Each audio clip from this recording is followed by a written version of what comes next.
예수님이 주인 되어서 우리가 살아가는데 이게 어떨 때는 잘 될 때가 있고 어떨 때는 잘 안 될 때가 있어요. 그래서 제가 왜 그럴까 고민을 해봤습니다. 그리고 깨닫게 된 내용을 좀 알려드리도록 하겠습니다. 여러분, 우리는 아침에 눈 뜨면은 우리 안에 강아지 두 마리가 싸우는 것 같아요. 한 마리는 흰개고 한 마리는 검은개입니다. 근데 흰개하고 검은개가 막 싸우는데 누가 이길까요? 누가 이길까요? 밥 많이 먹은 개가 이깁니다. 흰개는 예수님 뜻대로 살고자 하는 마음이에요. 검은 개는 내 뜻대로 살고자 하는 마음인데 본질은 마귀의 종노를 하는 개입니다. 그런데 이 두 개가 막 마음에서 싸웁니다. 그래서 그 사람을 주도하려고 그러는데 누가 이기느냐 봤더니 밥을 많이 먹은 개가 이기더라는 거죠. 자, 그래서 여러분 한번 우리가 확인을 해보겠습니다. 정말 그런지 안 그런지. 여러분, 우리가 이 캠프장을 가잖아요, 수련회. 그러면 수련회 첫째 날은 대개 예배를 하려고 그럴 때 찬양합시다 그러면은 분위기가 막 뜨겁지가 않습니다. 그래도 목사님이 다 일어나십시오 그러면 일어나는데 수동적이에요. 근데 여러분, 수련회 마지막 날쯤 되면 찬양합시다 그러면 어떻게 되죠? 이미 그 얘기하기 전에 일어나서 찬양하고 있습니다. 굉장히 뜨거워요. 여러분, 수련회 첫째 날 똑같은 사람인데 똑같이 하나님을 예배하는데 왜 첫째 날은 예배하기가 별로 원치 않았는데 마지막 날은 예배하기가 뜨거워졌을까? 이걸 한번 고민해 보시기 바랍니다. 제가 몇 년 전에 뉴질랜드에 한 집회를 갔을 때입니다. 한번 보시기 바랍니다.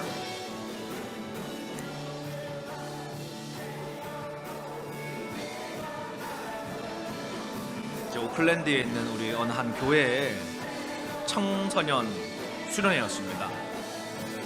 이 청년들 한번 보세요, 여러분. 이 예배하고 싶어 하는 것 같아요. 끌려온 것 같아요. 앞모습 안 봐도 느껴지시죠?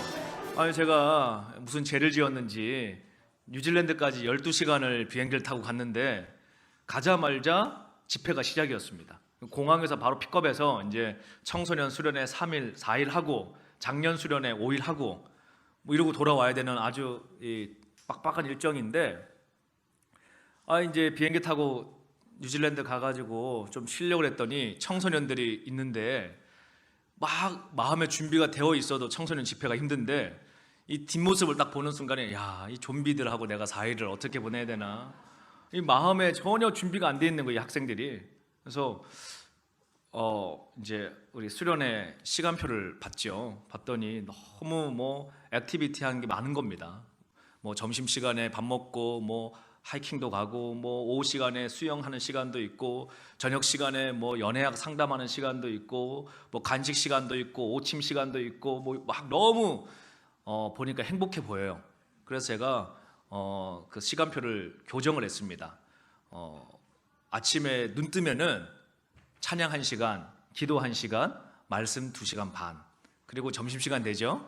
밥 먹고 양치하고 바로 집합해서 찬양 1시간, 기도 1시간, 말씀 3시간. 그럼 저녁 6시죠. 저녁 먹고 50분 만에 집합해서 양치하고 기도 1시간, 찬양 1시간, 말씀 3시간, 그리고 끝나고 계속 기도. 뭐 이렇게 시간표를 바꿨어요. 그랬더니 애들이 다 도망가려고 그러는 거예요. 여기 뉴질랜드인데 이렇게 하면 애들 다 도망간대요. 그래서 뭐 도망갈 사람은 가라. 그리고 이제 저는 핸드폰 다 압수하고 수련회를 시작을 했습니다. 그러니까 애들이 막 입이 막 이렇게 튀어나왔어요. 강사를 누가 저런 사람을 불러가지고 우리 이렇게 행복한 시간 다 빼앗아 가냐. 그런데 여러분, 수련회 마지막 날 영상 한번 볼까요?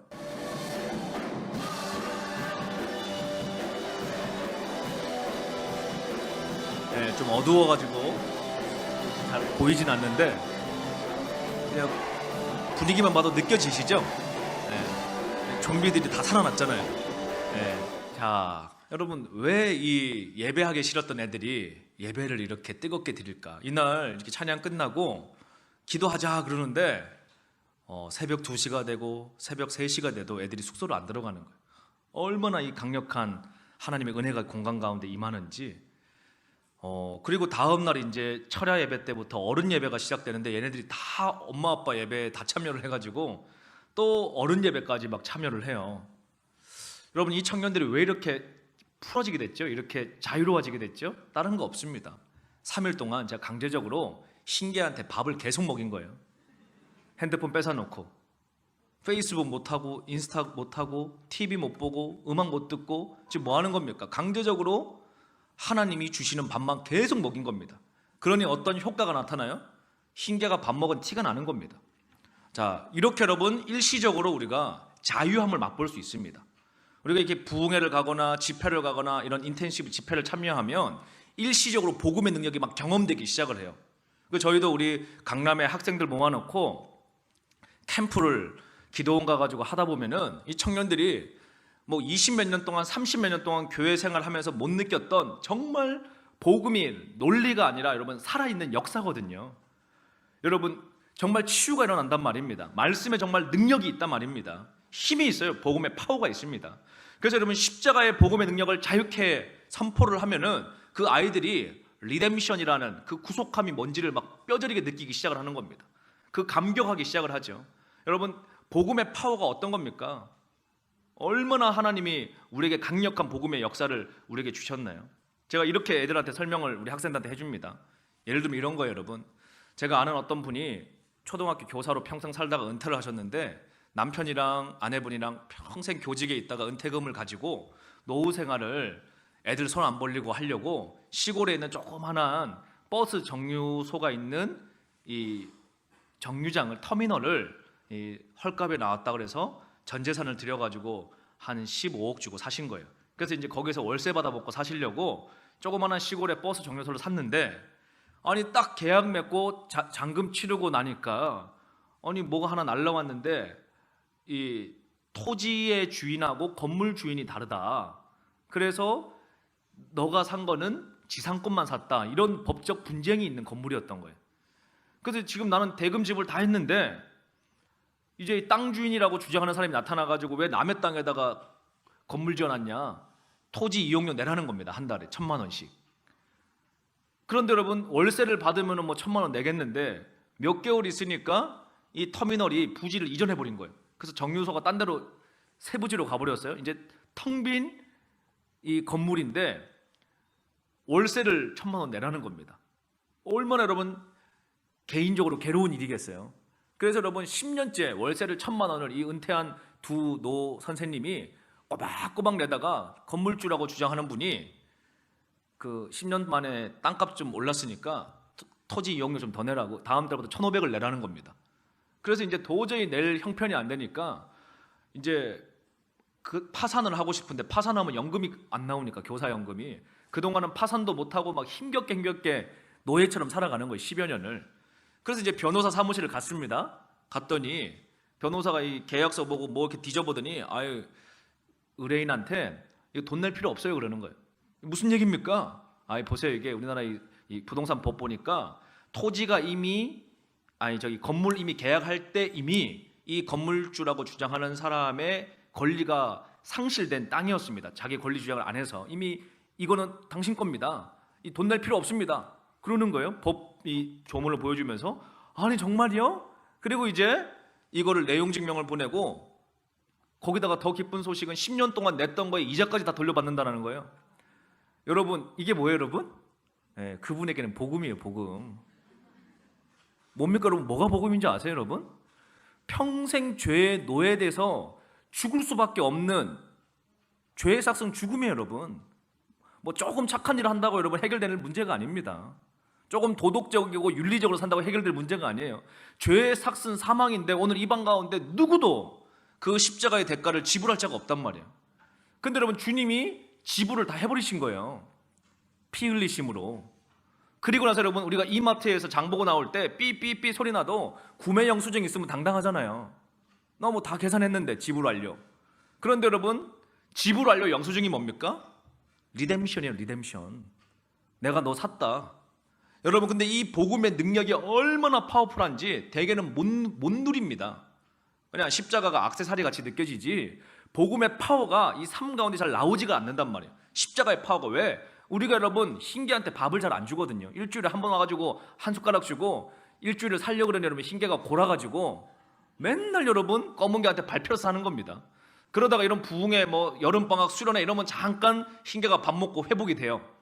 그래서 한 1, 2주 잠깐 가다가 또 어느 날 여러분 검은개한테 밟혀가지고 또 끌려다녀요. 여러분 이제 지속 가능하게 신계가 이기는 삶을 제가 좀 설명을 해드리도록 하겠습니다. 어떻게 하면 되느냐? 아침에 눈 딱 뜨잖아요. 눈 떴을 때 첫 번째, 스마트폰 만지지 말고, 대개 스마트폰 아이들도 있는 애들은 얼굴에 붙인 거 떼가지고 또 막 보잖아요. 그러면 뭐 엄마 아빠 어떻게 하느냐? 오늘 네이버에서 적폐가 누군지를 다운로드 받습니다. 아, 월요일 날 오늘 이번 주 적폐는 얘구나. 그러면 이제 여러분 아침에 묵상을 해요. 이놈이 이랬단 말이지. 이렇게 이랬단 말이지. 그러서 여러분 점심 되면 이제 직장 생활 하시는 분들은 또 뭐 합니까? 점심 먹으면서 그걸 토설하기 시작을 합니다. 야, 얘가 이랬대 저랬대 내로남불이대 어쨌대 막 합니다. 그리고 여러분 밤 되면 퇴근을 해요. 여러분 그러니 그런 사람에게 여러분 생명력이 있을까요?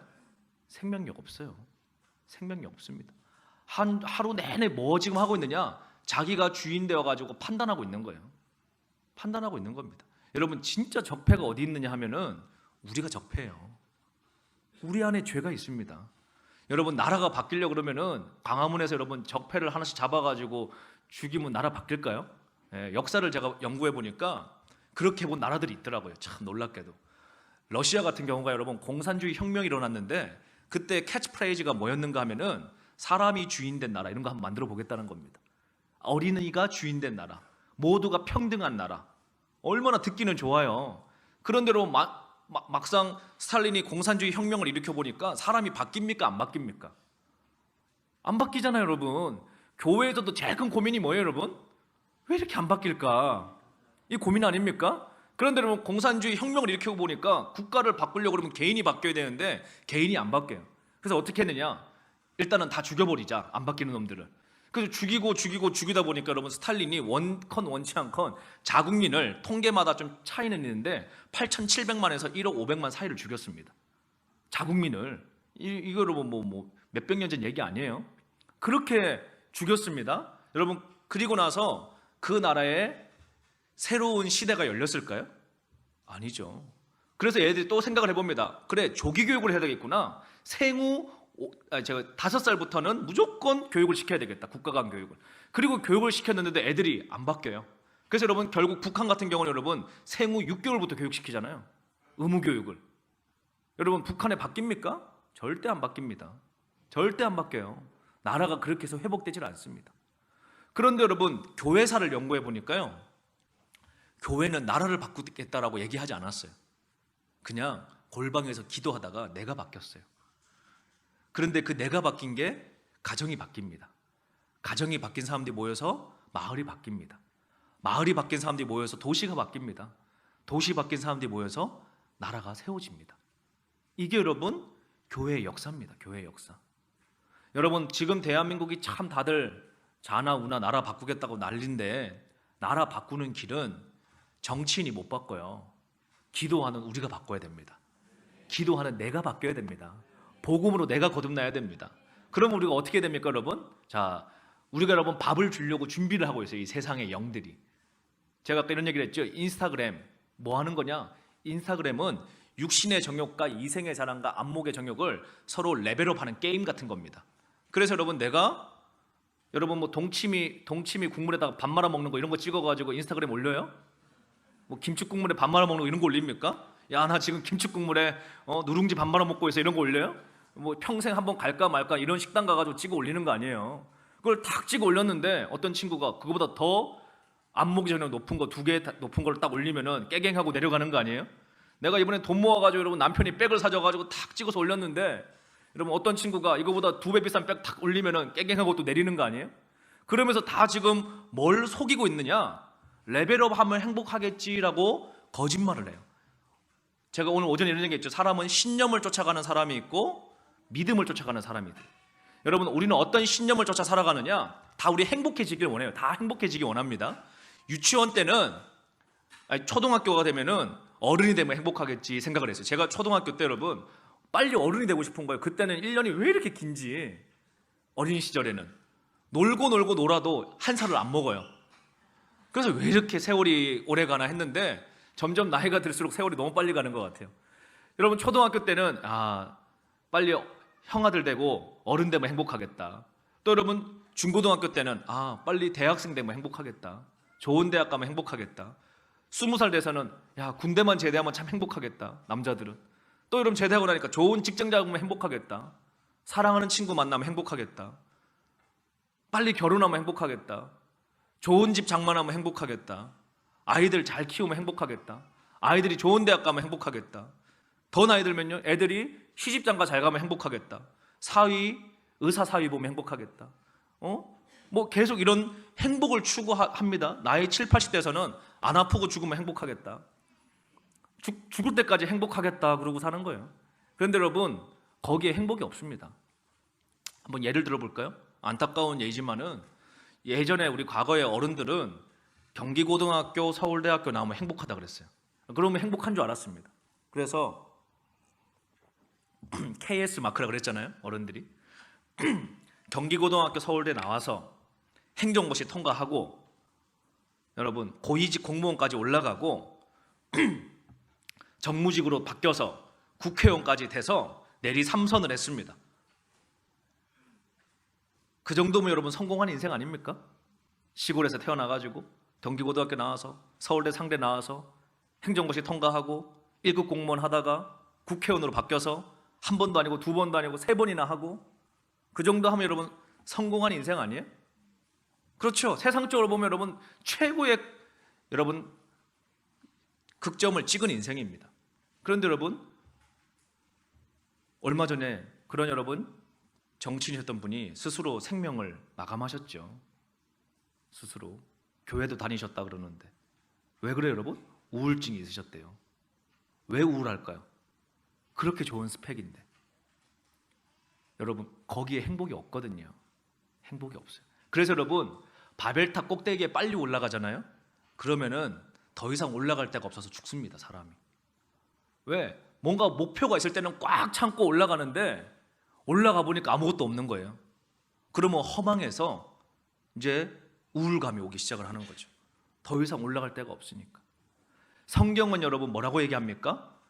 바벨탑의 꼭대기로 올라가라고 말하지 않습니다. 우리를 향해서, 부르심을 향해서 가라고 요구하고 있습니다. 오늘 우리가 여러분 왜 주님으로 주인 삼고 성령의 음성을 순종하고 살아가려고 그러죠? 되게 많은 경우가 주님의 음성을 들으면, 아까 오전에도 그런 얘기 했는데, 잘 될 거라고 생각을 해요. 편할 거라고 생각합니다. 제가 여러분 한 10몇 년 동안 순종하고 살아보니까 절대 편하지 않습니다. 주님의 길을 쫓아간다는 게 편하거나 쉬운 길이 아니에요. 무슨 길이냐? 하나님이 주시는 위로함이 있고 순종했을 때 하나님이 하시는 일을 볼 수 있는 기적의 삶입니다. 그리고 부르심의 삶이에요. 그리고 여러분 세상 사람들이 알 수 없는 샬롬의 기쁨이 있는, 평강이 있는, 정말 충만함의 은혜가 있는 그 삶입니다. 그리고 하나님이 예상치 못한 여러분 은혜를 부어주시는 그런 삶이죠. 여러분들이 이제 아침에 눈을 떠서 예수님으로 주인 되어 살겠다 그러면은 의지 가지고 되지 않습니다. 뭘 해야 됩니까? 여러분의 라이프 스타일을 바꾸셔야 돼요. 아침에 눈 딱 떴을 때 애기 엄마들이, 집사님들이 애 유치원 보내고 학교 보내고 남편 출근시키고 그때부터 그분의 영성이 드러납니다. 딱 뭐 하죠 여러분? TV 켜고 아침 드라마 보는 거예요. 그냥 아무 생각 없이 보니까 우리 남편보다 멋진 남자 배우도 나오고, 그냥 보는 겁니다. 야, 참 나도 저런 친구하고 소개팅하던 시절이 있었는데 뭐 이러면서 생각을 하다가 아줌마가, 옆집 아줌마가 전화 오는 거예요. 커피나 먹자고. 그럼 뭐 동네 나가가지고 커피 먹으면서 실컷 이야기 듣고 오니까 마음에 뭐가 남느냐? 저 아줌마는 이번에 신상 백을 바꿨던데 나는 이거 3년 전에 산 건데 참, 뭐 이런 불편한 마음. 그리고 오후에 와가지고 또 TV를 켜놓는 겁니다. 홈쇼핑이 막 지나가요. 소파에 앉아가지고 전화를 누릅니다. 그리고 여러분 그냥 그렇게 하루를 사는 거예요. 애 오면 또 밥 챙겨주고. 여러분 지금 이분 뭐 하고 있죠? 안목의 정욕, 육신의 정욕, 이생의 자랑에 노예가 되어서 그냥 끌려다니는 겁니다. 인생을 그렇게. 그런데 여러분 정말 예수님으로 충만한 사람은 어떻게 살까요? 그렇게 살지 않습니다. 아침에 딱 눈 떴을 때 뭐부터 해야 되느냐? 하나님을 먼저 찾아야 돼요. 하나님 앞에 먼저 공급을 받아야 됩니다. 주님을 부르짖어야 됩니다. 그게 여러분 꼭 뭐 말씀 큐티가 돼도 좋고, 그냥 여러분 찬양 틀어놓고 문 열어놓고 이불 털면서 기도해도 좋고, 뭐 거실 청소를 하면서 해도 좋고, 뭘 하든지 간에 주님 앞에 먼저 여러분 공급을 받아야 돼요. 그래야 오전을 살 수 있습니다. 오전을 살 수 있습니다. 점심 때 주님을 또 찾아야 됩니다. 그래야 오후를 살 수 있습니다. 그리고 저녁 때도 주님을 부르짖어야 됩니다. 그게 찬양일 수도 있고 말씀일 수도 있고 기도일 수도 있고, 그리고 주님 주시는 마음 가운데 작은 거지만 순종하는 삶을 심으면서 살아가기 시작을 해야 돼요. 그때 여러분 어떤 역사가 일어날까요? 하나님이 일하시는 기적과 같은 일들을 경험하기 시작을 합니다. 내가 머리 싸매고 고생하는 인생이 아니라 주님이 인도하시는, 주님이 공급하시는 인생을 살아가더라는 것입니다. 그러므로 여러분, 이제 여러분의 영적 먹거리를 바꾸시길 바랍니다. 다들 요새 애기 키우는 엄마들이 뭐 여기에는 어떤 성분이 있고 뭐 여기에는 뭐가 있고 뭐 유기농인지 뭔지 다들 그런 거에는 관심이 많은데, 참 어처구니 없는 거는 유기농 식당에 가가지고 밥 먹으면서 애들 손에 핸드폰 쥐어주는 엄마를 저는 볼 때마다, 야, 저분은 정말 무슨 생각으로 저렇게 사실까? 여러분, 그 아이가 그 스마트폰 같은 걸 통해 가지고 어떤 메시지가 들어오겠습니까? 어떻게 뇌가 망가지겠습니까? 과거에는 대한민국에 분노 조절 장애라는 그런 표현이 잘 없었습니다. 그런데 근래에는 여러분 그런 표현이 참 많죠. 분노 조절 장애. 분노 조절 장애가 왜 올까요, 여러분? 과학자들이 연구해 보니까 스마트폰을 하루가 아니라 일주일에 6시간 이상 노출되면 전두엽에 여러분 기능 저하가 오기 시작을 해서, 그렇게 7년 정도 시간이 지나면 전두엽에 이상 신호가 온다는데, 우리 여러분 지금 이 시대에 세상 사람들이 일주일에 스마트폰 6시간 노출돼요? 아니죠. 훨씬 더 노출되죠, 시간 범위가. 그런 여러분 7년까지 갈 것도 없이 2, 3년 사이에 뇌가 망가지기 시작을 하는 겁니다. 그래서 어떻게 전두엽이 망가지면 어떤 여러분 감정적 장애가 옵니까? 감정 컨트롤이 안 돼요. 짜증이 아주 쉽게 납니다. 그리고 여러분 옛날 같으면 그냥 화내도 그때뿐이었는데, 이제는 막 뚜껑 열리면 감당이 안 되는 거예요. 요새 여러분 범죄 나타나는 거 보면은 막 살벌하잖아요. 옛날하고는 수준이 다르지 않습니까? 뭐 고속도로에서 여러분 크랙션 한번 잘못 눌렸다가 여러분 지금은 그냥 잘못하면 죽는 시대 아닙니까? 얼마나 여러분 이 사람들이 감정을 억제하지 못합니다. 그 왜 그렇죠? 깊이 있게 조사해 보면 그 사람의 전두엽에 이상 장애가 오고 있는 겁니다. 우리 특별히 여러분 어른들도 그 정도로 이게 장애가 오는데, 자라나고 있는 아이들이 스마트폰 사용에 노출 시간이 노출되면 어떻게 되겠습니까? 훨씬 더 심각한 피해가 오죠. 그래서 여러분 학습 장애뿐만 아니라 감정 장애뿐만 아니라 이제 여러분 그 상태로 중2 정도 되면은 뭐 여러분 뭐 세상에 감당치 못할 중2들이 되잖아요. 얼마나 무섭습니까? 저희 조카도 작년에 중2였는데 뭐 제가 한 달 뵙고 살았습니다. 정말 집에서 감당이 안 된다 그래서. 그런데 여러분 중2병 걸린 애도 여러분 뭐만 있으면 치유가 되느냐? 예수님 제대로 만나면 치유되더라고요. 복음 제대로 만나니까 여러분 중2병도 회복됩니다.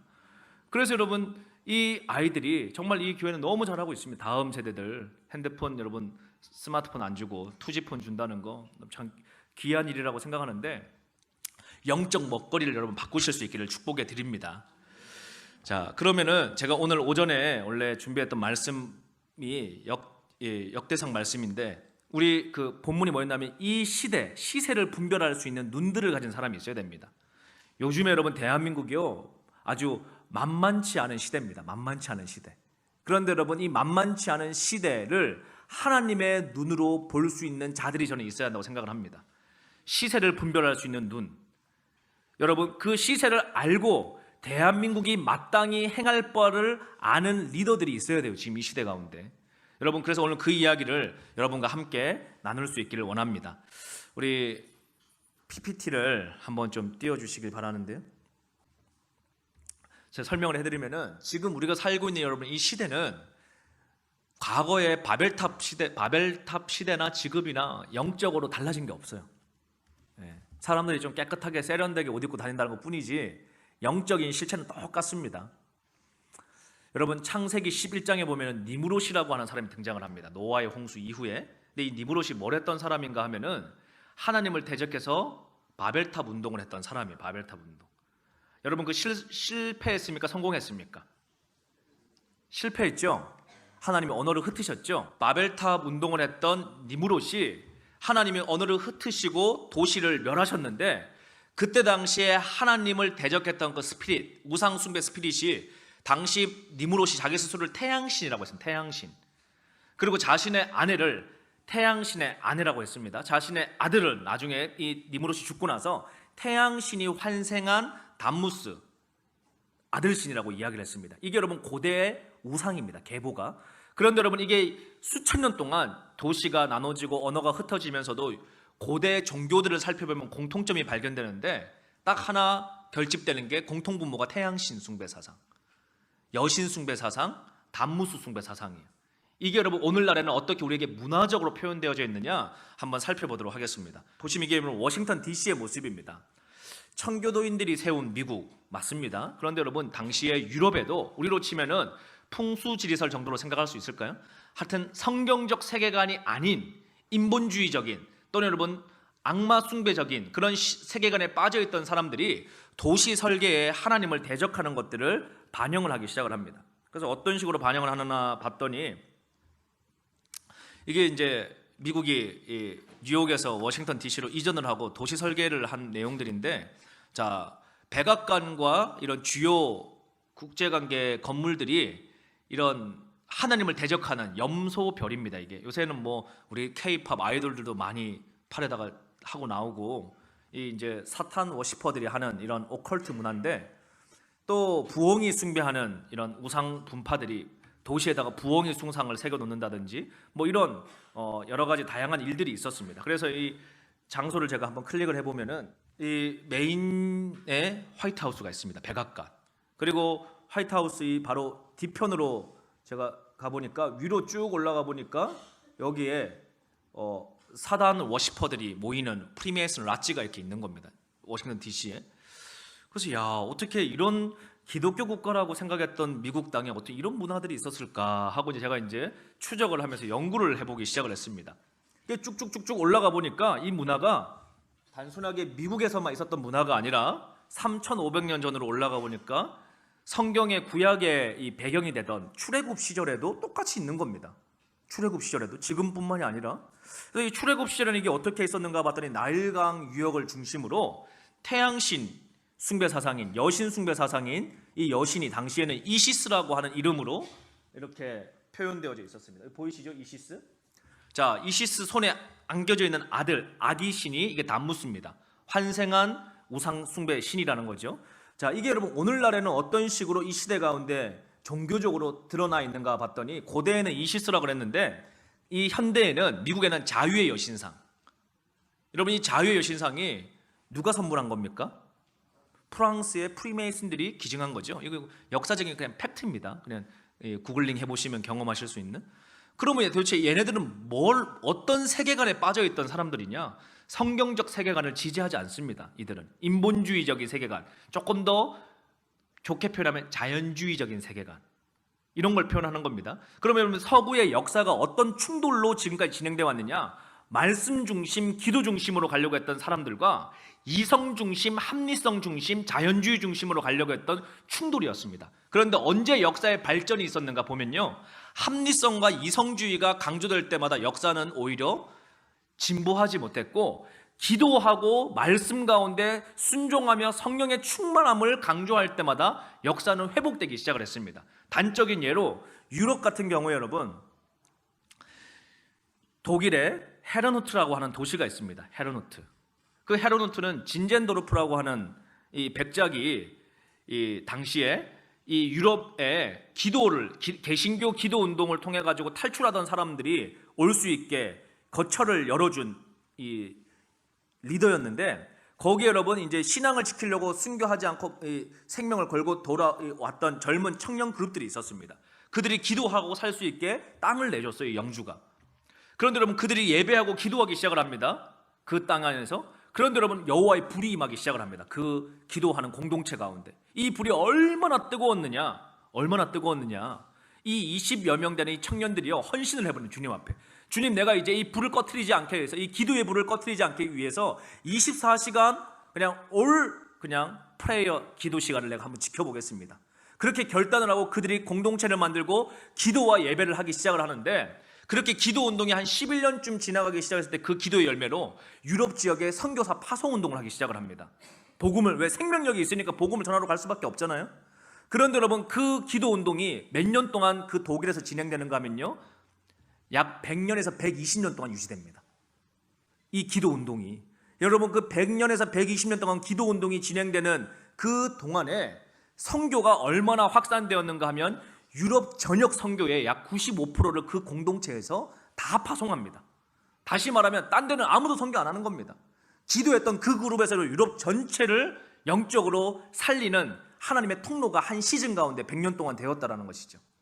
영국도 마찬가지입니다, 여러분. 어마어마한 철학자 대단한 애들이 막 어마어마할 때 다른 걸로 영국이 여러분 지금의 그 강력한 영국으로 일어났습니까? 다른 거 없습니다.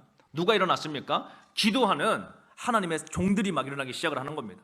영국을 기도의 불로 바꾸자라는 그런 기도 운동이 막 일어나기 시작을 했죠. 누구였습니까? 존 웨슬레 같은 사람들. 그런 인물이 여러분 등장을 했을 때 영국에 어마어마하게 뜨겁게 기도 운동이 일어났는데, 존 웨슬레가 메시지를 한번 여러분 운동장에서 하고 나면은 3박 4일 5박 6일 동안 거기에 있는 회중들이 운동장에서 거꾸로져서 여러분 기도를 막 했다라는 막 이 글들이 나올 만큼 엄청난 하나님의 회심 운동이 막 일어나기 시작을 했습니다. 그런데 여러분 영국이 그런 기도 운동으로 말미암아 어떤 인물들이 등장하기 시작을 하죠. 후기에 그 기도 운동에 영향을 받았던 인물 가운데 하나가 영국의 여러분 정치인들이 막 등장하기 시작을 합니다. 영국의 노예제도 해방을 외치는 인물들이 등장하기 시작을 합니다. 노예제도 해방을 외쳤던 그 당시 영국은요, 영국의 산업의 10%가 노예 무역으로 운영되고 있던 나라였습니다. 다시 말하면 노예 무역을 폐지한다는 것은 너무너무 경제적으로는 말이 안 되는 일이에요. 전체 유럽 노예 시장의 40%가 영국이 지배하고 있었습니다. 아프리카 사람들 잡아다가, 왜냐하면 그때는 노동집약형 사회였으니까, 부의 창출이 노동력에서 나오던 시절이었으니까.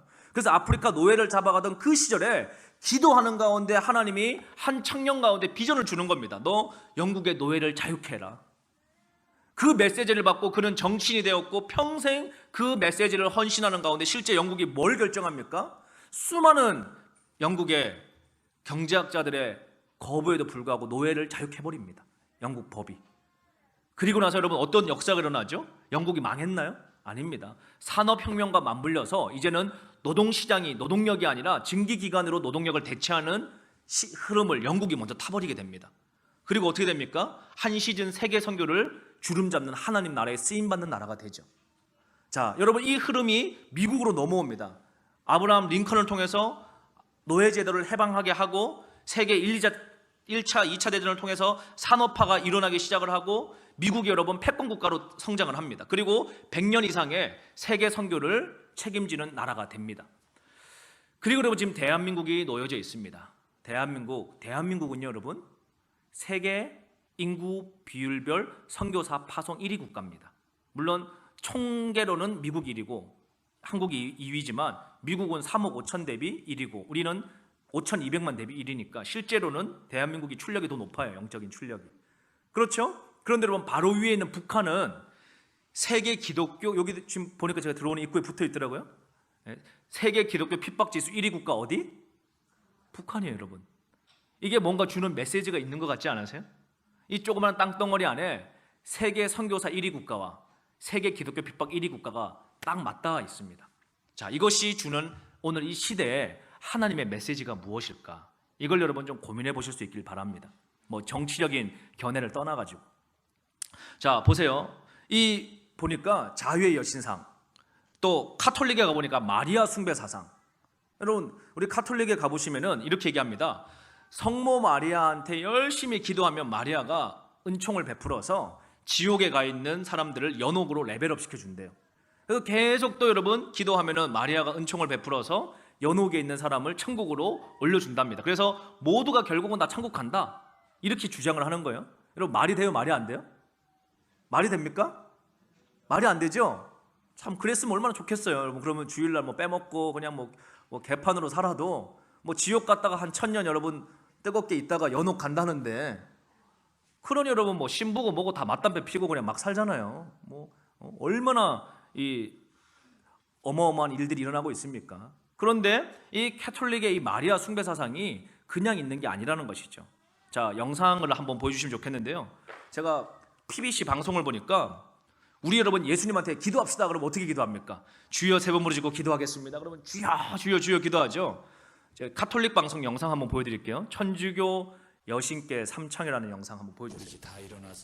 우리 이제 다 일어나서 성모님께 엄마 하고 3번 크게 부르도록 합시다. 하나 둘 셋 하면은 3번 부르시는 겁니다. 하나 둘 셋. 엄마!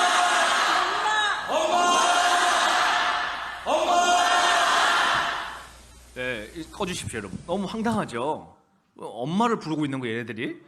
왜 이러냐? 이게 여러분 고대 때부터 있던 종교의 스피릿입니다. 여신 숭배 사상.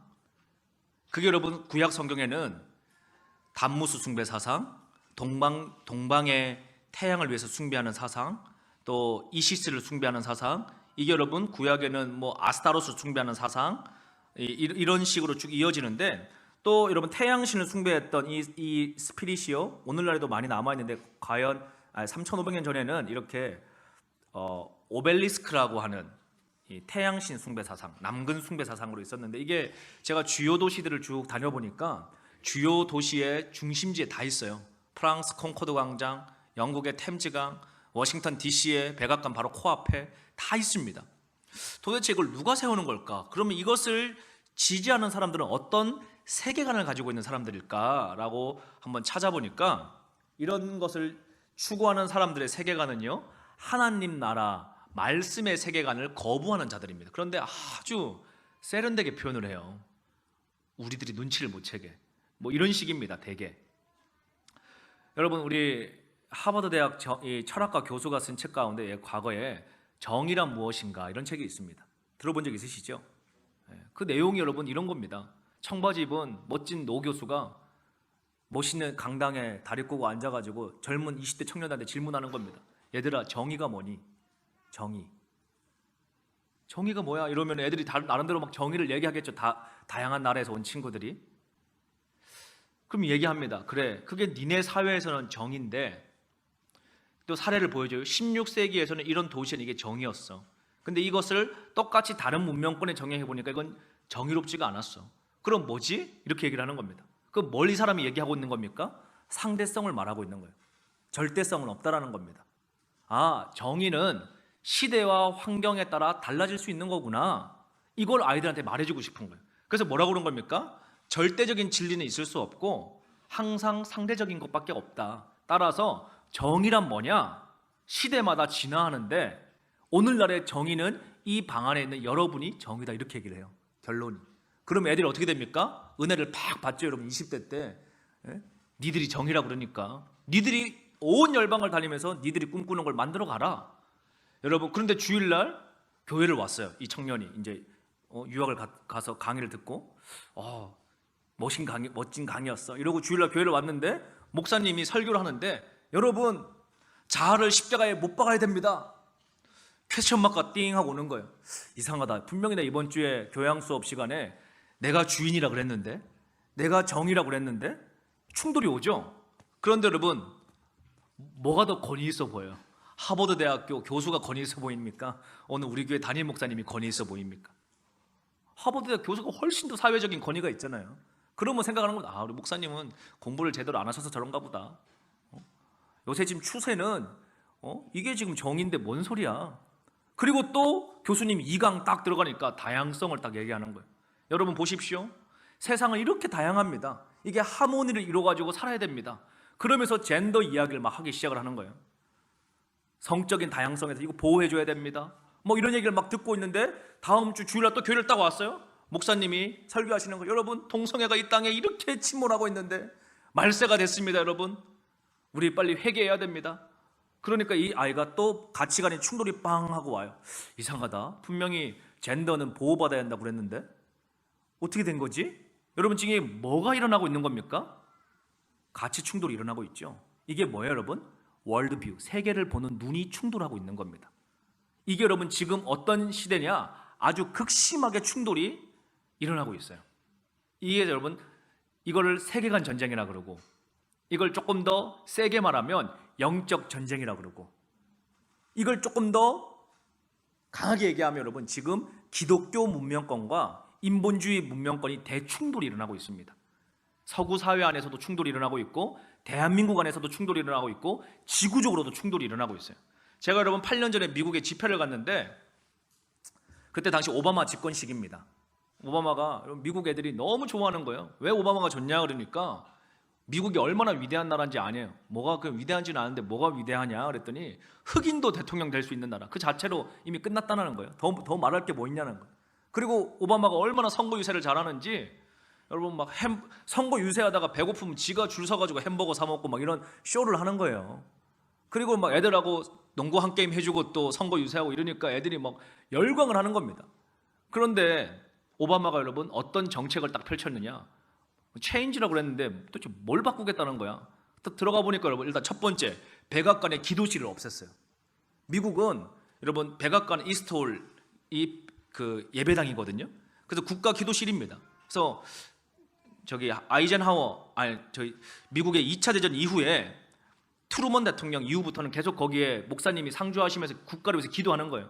대통령은 직무 보다가 기도 필요하면 가가지고 목사님과 같이 기도하고 정책 결정하고 항상 그게 미국의 문화, 정치 문화인데 오바마가 미국은 더 이상 기독교 국가가 아닌데 왜 목사님이 백악관에 계시냐. 그래서 이스트홀을 리모델링을 싹 해버립니다. 그리고 뭘 했죠 여러분? 거기에 첫 번째 공식 만찬을 미국 전역에 250명 동성애자를 초청해서 백악관 역사 최초의 동성애 공식 리셉션을 열어줍니다. 그리고 거기서 이렇게 오바마가 얘기했습니다. 이제 세상이 바뀌었습니다. 우리가 주인입니다. 여러분이 이 땅에 이제 바뀌었다는 거예요, 여러분. 우리가 중심에, 권력이 중심에 있다는 거죠. 여러분이 마음껏 하십시오. 그리고 나서 여러분 헌법재판관 으로 치면 대법원장들을 지명을 바꾸기 시작을 합니다. 미국은 우리보다 법이 더 안정적이라서 대법관 지명하면 받으면 종신형이에요. 그러니까 죽을 때까지입니다. 그런데 막 죽을 때마다 계속 바꿔져요. 어떤 사람들로? 하나님의 월드뷰를 보지 않는 인본주의적인 월드뷰를 갖고 있는 사람들. 겉으로 볼 때는 굉장히 좋아 보일 수 있습니다. 굉장히 괜찮아 보일 수 있어요. 여러분 굉장히 매력적인 정치인일 수도 있고 여러분 판사일 수도 있고 이 법률인일 수도 있어요. 인간적으로 보면은 예를 들면 뭐 구두굽을 떨어진 걸 신고 다니니까 얼마나 검소해 보여요, 여러분 정치인이. 여러분 구두굽 떨어진 거 신고 다닌다고 여러분 그 정치 잘하는 사람 아닙니다. 구두는 깔끔하게 신고 일을 잘해야지. 우리가 다 경험을 하잖아요, 여러분. 그런데 미국도 뭐 그렇게 판사들을 막 임명을 했는데 뭐가 딱 결정됩니까, 여러분? 동성결혼 합법화 딱 판단 나오는 겁니다. 그래도 여러분 미국 교인들 제가 집회해 보니까 미국이 저력이 있는데 그래봐야 괜찮다는 거예요. 괜찮을까? 그리고 여러분 좀 세월 지나니까 막 미국이 막 교회들이 죽어나가죠. 어떤 일들을 겪습니까? 교회가 막 세무조사 들어와요. 목사님이 설교했는데 얼바인 집회를 가니까 교회 설교 오디오 파일을 지역 경찰서에다가 보내달라는 이런 요구들이 오는 거예요.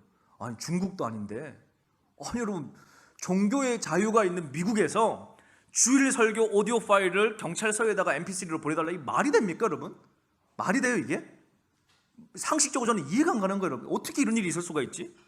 그런데 여러분 그 메시지 가운데 동성애에 대해서 잘못된 발언, 그러니까 동성애가 성경의 말씀에 의해서 잘못됐다라고 주장하는 메시지가 있으면은 교회에 경고장이 날라옵니다.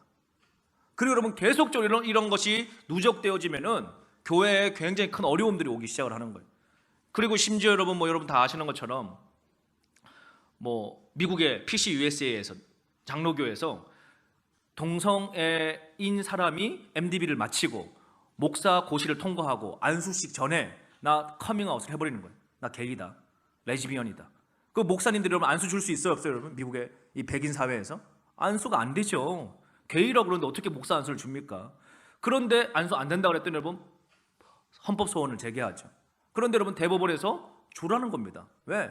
종교의 자유고 성적 자유인데 왜 니들이 성경 안에 있는 그 텍스트를 가지고 지금 우리 사회에 적용하느냐. 이거 안 된다라는 겁니다. 그러면서 여러분 레즈비언 목회자가 나옵니다.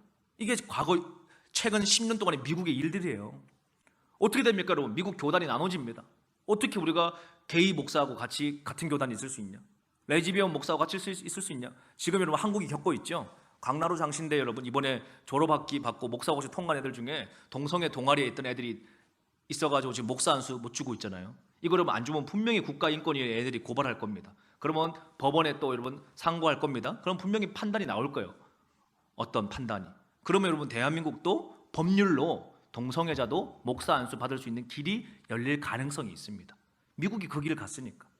여러분 제가 미국에 갔는데 동네 마트에 우리로 치면 뭐 조그마한 이마트인데 이마트만큼 크지는 않고 하여튼 이 타겟이라고 하는 조그마한 동네 몰이 있는데 제가 이제 뭐 필요하게 해서 갔더니 화장실 리모델링을 하고 있어요.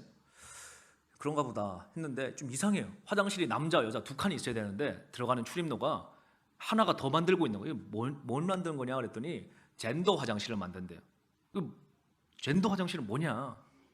8년 전이니까 7, 8년 전이니까 이게 뭐냐 이 젠더라는 개념이 뭐냐 물어보니까 뭐 쉽게 얘기하면 이런 걸 한 겁니다. 내가 아침에 눈을 떠가지고 마트에 왔는데 화장실에 섰는데 내가 남자인지 여자인지 헷갈린다. 지금 남자인지 여자인지. 여러분 남자인지 여자인지 헷갈리면 지금 어떻게 해야 돼요? 병원을 가야지 병원을. 지금 마트에 오면 안 되고 아니면 여러분 교회 와가지고 축사를 받든지. 근데 여러분 이게 그럼 왜 이걸 만들어주냐 기업 입장에서 했더니 이거는 인권을 옹호하는 기업이기 때문에 세금 베네핏이 있다는 거예요. 그런 식으로 하면. 그래서 여러분 척필레 같은 회사들은 기독교를 노골적으로 드러내니까 막 불매운동을 하고 여러분 타겟 같은 동성애를 옹호하는 기업들은 막 잘한다고 언론들이 두드려주는 겁니다. 막 기사를 써주는 겁니다. 그래서 야, 이 미국이 정말 큰일이구나 큰일이구나. 그런데 여러분 미국 안에 보세요. 원래는 누가 생각해도 모든 언론이 힐러리가 될 줄 알았죠. 여러분 힐러리, 오바마, 빌 클린턴 이런 애들이 추구하는 여러분 노선이 어떤 방향이냐?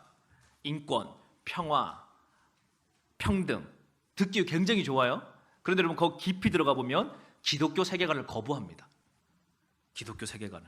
그리고 지난 수십 년 동안 미국은 어떤 일들이 있었는가 하면요, 미국의 대개 기독교 그룹들은 다 동부 지역입니다.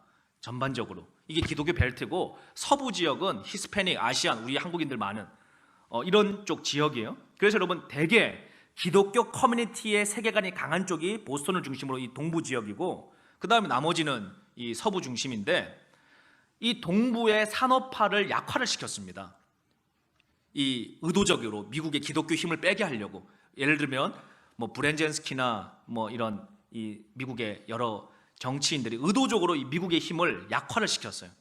그러면서 미국의 이런 하여튼 이 서부 중심과 뉴욕 중심의 이 산업만 일으키면서 미국의 기독교 힘을 쫙 빼고 있었는데 미국 교회가 그래도 저력이 있으니까 버티고 있었단 말이에요. 그런데 막 휘청휘청 하는 거죠. 이 세계관들이 다음 세대가 신앙이 번듯하지 않으니까. 그러던 차에 미국 교회들이 기도하고 깨어나기 시작을 하는 겁니다. 그러면서 여러분 누가 당선이 됐느냐? 트럼프가 당선이 된 거예요. 트럼프가. 우리나라 여러분 트럼프 이러면은 막 저 인간 저거 완전히 정신 나간 인간인데 트럼프가 막 우리나라 언론이 거의 이 트럼프를 보는 가치관이 그렇잖아요. 아메리칸 퍼스트. 그게 여러분 우리 한국인으로서 느끼는 감정이 어떻습니까? 아메리칸 퍼스트. 굉장히 짜증나는 일이잖아요. 한국인들이 일반적으로 느끼기에. 그런데 미국의 백인 기독교인들이 느끼기에 아메리칸 퍼스트는 어떤 느낌이냐 하면 여러분 미국의 기독교 정신 회복하자 이 얘기입니다. 트럼프가 여러분 선거 구호가 뭐였느냐? 메리 크리스마스였어요. 이게 뭔 말이냐? 그동안 여러분 오바마 정권 하에 미국에서 메리 크리스마스를 하지 말라는 겁니다. 기업들이 크리스마스 시즌에. 왜요? 기독교 냄새 난다고. 그래서 여러분 해피 할리데이라고 쓰라는 거예요. 그냥 공휴일이라고, 빨간 날이라고, 노는 날. 그래서 여러분 트럼프가 그냥 간단하게 얘기하는 겁니다. 내가 대통령 되면 메리 크리스마스 다시 하게 해줄게. 내가 대통령 되면 기독교 대안학교 교육 하게 허용해 줄게. 니들의 가치관, 기독교적 가치관 하는 거에 대해서 자유를 줄게. 이렇게 이야기를 하는 겁니다. 미국이 트럼프를 뽑아줬죠. 지금도 여러분 제가 시간이 짧아가지고 뭐 길게는 얘기 못하는데 미국 안에 이 싸움이 아주 치열합니다. 어떻게 치열하죠? 예를 들어서 CNN이나 미국의 ABC 방송이나 또 미국의 연방준비은행, 페더럴 연준 같은 이런 그룹들은요 대개 어떤 성향을 갖고 있느냐?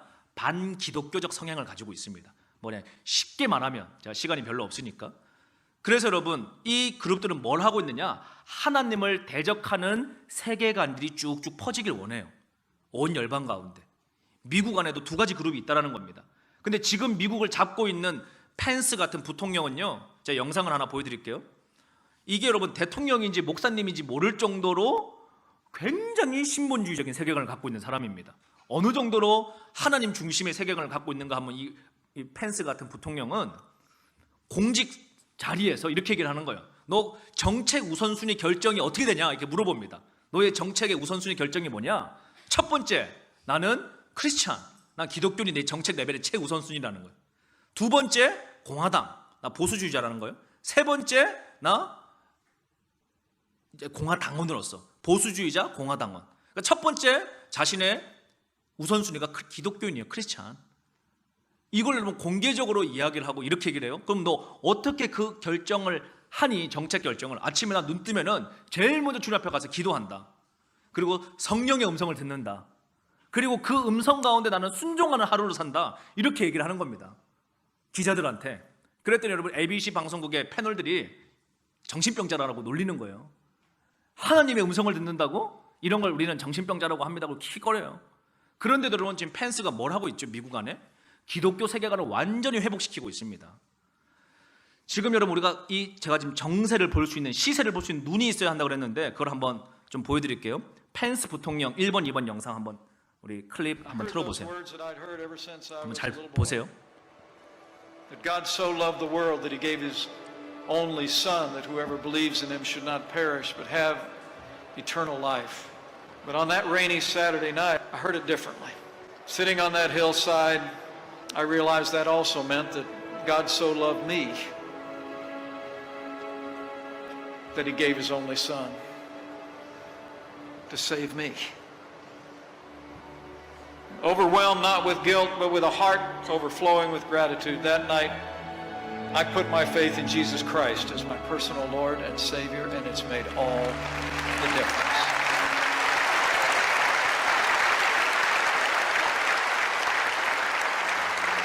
There's prayer going on a regular basis in this White House, and it's one of the most meaningful things to me is whether it's public meetings or not. I've lost count of the number of times that the president's nudged me or nudged another member of the cabinet and said, let's start this meeting with prayer. It's one thing to talk to Jesus. It's another thing when Jesus talks to you. Exactly. That's different. That's called mental illness, if I'm not correct. But I think- Hearing voices. To have ABC maintain a broadcast forum that compared Christianity to mental illness is just wrong. Freedom of religion is under attack in our country. Lately, it's actually become fashionable for media elites and Hollywood liberals to mock religious belief. Pence, who thinks it's acceptable that his wife worked at a school that bans LGBTQ. You all look. My own family recently came under attack just because my wife Karen went back to teach art to children at a Christian school. Let me say before all of you, I couldn't be more proud of my wife. 네, 두 번째 클립으로 한번 넘어가 주십시오. We've been rebuilding our military, standing with our allies and standing up to our enemies. And under this administration, if the world knows nothing else, the world knows this: America stands with Israel. I recognize the true capital of Israel and opened the American embassy in Jerusalem. You go back many, many presidents, they said they were going to do it. They never did it. They just didn't do it. They campaigned, I will recognize all of them. This is many, many presidents, not just President Obama. He campaigned on it too. He never did 잠깐만 it. 스탑해 주십시오. 여러분 우리가 되게 일반적으로 이스라엘 그러면은 어떤 마음이 있느냐? 아, 중동을 괴롭히는 나라. 이런 인본주의적인 가치관이 많아요. 왜 그러냐? 외신 보도가 그렇게 나오거든요. 틈만 나면 중동에 있는 애들을 죽이는 나라. 이런 우리 안에 여러분 잘못된 인지들이 있습니다. 여러분 절대 그렇지 않습니다. 왜 그렇죠? 이게 어떤 뷰로 지금 세상을 보느냐? 반기독교적인 월드뷰로 우리의 색안경을 끼게 만들고 있는 겁니다. 실제 제가 이스라엘 가보니까 여러분 기자들 제가 단톡방에 자료들이 들어온 걸 보니까 이런 겁니다. 여러분 이 아랍 애들이 일부러 어린아이들이 있는 마을에서 유대인 쪽으로 공격을 해요. 그 자신의 어린아이들이 인질로 삼고 있는 겁니다. 그리고 나서 여러분 이스라엘에서 그 타겟팅을 원점 공격을 하게 되면 어쩔 수 없이 아이들의 희생자가 나오죠. 그러면 그걸 갖고 나와서 언론에다가 틀면은 요 어린아이들 죽은 것만 국제사회가 보도를 해줘요. 그래서 어떤 마음을 일으킵니까? 이스라엘은 나쁜 국가. 이런 오해를 만들기 시작해요. 또 이런 일입니다. 이스라엘의 라이온 게이트에 유대인 군인들이 이렇게 초병으로 서 있는데 아랍 여인이 와가지고 목에 칼을 딱 꽂았어요. 그래서 유대인 그 군인이 그 자리에 즉사를 합니다. 그래서 여러분 이 옆에 있던 동료가 총을 가해가지고 방어로 그 여인을 죽였어요. 총살로 그 자리에서. 그러면 어떤 기사만 나오느냐? 앞뒤 다 잘라내고 이스라엘 군인이 아랍 여성에게 총격을 가해서 살해함. 이게 외신 보도로 쫙 풀어지는 겁니다. 그러면 우리는 어떤 인식을 하게 됩니까? 잘못된 왜곡된 인지를 하게 되죠. 근데 이 흐름이 어떤 흐름이냐? 여러분 뭐 옳고 그르고의 문제가 아닙니다. 지금 저희가 이제 앞으로 시간이 되면 국제사회 흐름을 쭉 좀 열어드리려고 하는데 이게 여러분 대한민국의 지금 2019년 오늘을 우리 살아가는 우리에게 굉장히 중요한 또 특별히 크리스찬으로 살아가는 우리들에게 또 예수님의 다시 오심을 준비하는 우리들에게 굉장히 다양한 메시지들을 줄 수 있는 의미를 갖고 있기 때문에 제가 이 얘기를 하는 것입니다. 영상 계속 한번 보겠습니다. 트럼프가 하는 영상. They didn't do it, and I did it. 네, 트럼프가 This year we 이스라엘을 적극적으로 지금 recognized 대변을 해주고 있습니다. Israel's sovereignty 이스라엘 over 이 the 영토를 Golan Heights. That was another big thing. 해주고 대사관을 예루살렘으로 옮겨주고 있고 My administration is also speaking out against religious persecution all around the world. The truth is, we live in a time when the freedom of religion is under assault. Yesterday, I was informed by the U.S. Commission on International Religious Freedom that today, Christians suffer more persecution around the world than any other religion. In fact, the United Kingdom released a report just last week that said persecution of Christians worldwide is near genocide levels. No one should ever fear for their safety in a place of worship, and these attacks on people of faith must stop. In America, we reject the failed socialist ideology of government domination. America was built by innovators and entrepreneurs, pioneers and pastors and ministers and priests and families and factory workers and rabbis and dreamers and doers. Our destiny is not written in Washington, it's written in our hearts. We know that faith and prayer, not federal regulation, defines the moral character of our country. We know that. And as our first Vice President, John Adams, said, our Constitution was made only for a moral and religious people. It is wholly inadequate to the government of any other. So just know, as you strengthen your foundation of faith, the foundation of faith among the American people, you will be strengthening the foundation of America itself. Above all else, we know this. In America, we don't worship government, we worship God.